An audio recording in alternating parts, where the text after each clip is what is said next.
നമസ്കാരം, ഞാൻ Nisha, counselling psychologist. Merry Christmas to all. എന്താണ് മൈൻഡ് മാപ്പ്?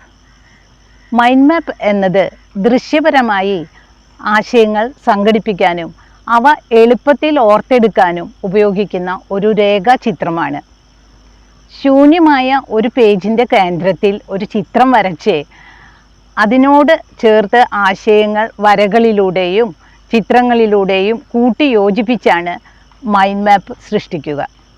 ഒരു പ്രധാന വിഷയത്തിന് ചുറ്റും ഒട്ടേറെ അറിവുകളെ വരകളിലൂടെയും ചിത്രങ്ങളിലൂടെയും ദൃഢമായി ബന്ധിപ്പിക്കുകയാണ് മൈൻഡ് മാപ്പ് ചെയ്യുന്നത്.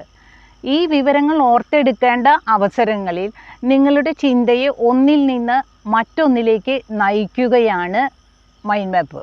നിങ്ങളുടെ മൈൻഡ് മാപ്പ് ഭയങ്കര കലാസൃഷ്ടിയാവണമെന്നൊന്നുമില്ല. നിങ്ങളുടെ ഭാവനയ്ക്കനുസരിച്ച് അത് രൂപപ്പെടുത്താം.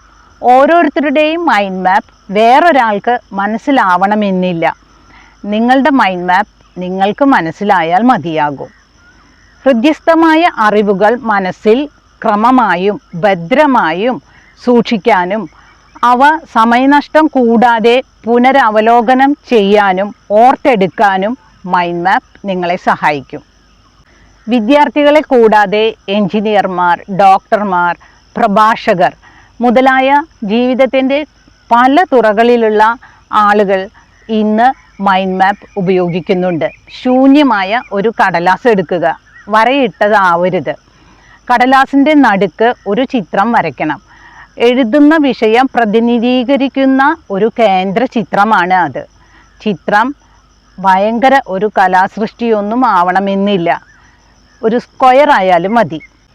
പ്രതിപാദിക്കുന്ന വിഷയത്തിൻ്റെ പ്രധാന തലക്കെട്ടുകൾ ഈ കേന്ദ്ര ചിത്രത്തിലേക്ക് ശാഖകളായി ബന്ധിപ്പിക്കുക. വരകൾ അല്പം കട്ടി കൂടിയിരിക്കട്ടെ. നിറങ്ങളും ചിത്രങ്ങളും ധാരാളം ഉപയോഗിക്കാം. കേന്ദ്ര ചിത്രത്തിന് ചുറ്റുമുള്ള പ്രധാന ശാഖകൾ ഒരു പുസ്തകത്തിലെ ഒരു അധ്യായത്തിൻ്റെ ശീർഷകങ്ങളാകാം. ഇടമുറിയാത്ത വരകളിലൂടെ വേണം പിന്നീടുള്ള വിവരങ്ങൾ പ്രധാന ആശയത്തോടോ ചിത്രത്തോടോ സംയോജിപ്പിക്കേണ്ടത്. വേണ്ടത്ര സ്ഥലം ഉപയോഗിക്കണം. പിന്നീട് മൂന്നാമത്തെയോ നാലാമത്തെയോ തലത്തിലുള്ള ശാഖകൾ ചേർക്കാം.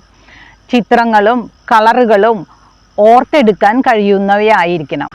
പാതകൾ, പൈപ്പുകൾ, മരക്കൊമ്പുകൾ, ആരോ മാർക്ക് എന്നിങ്ങനെ ഉപയോഗിച്ച് തുടർച്ചകൾ ആദ്യത്തേതിനെ തുടർന്ന് ചെയ്യാൻ സാധിക്കും.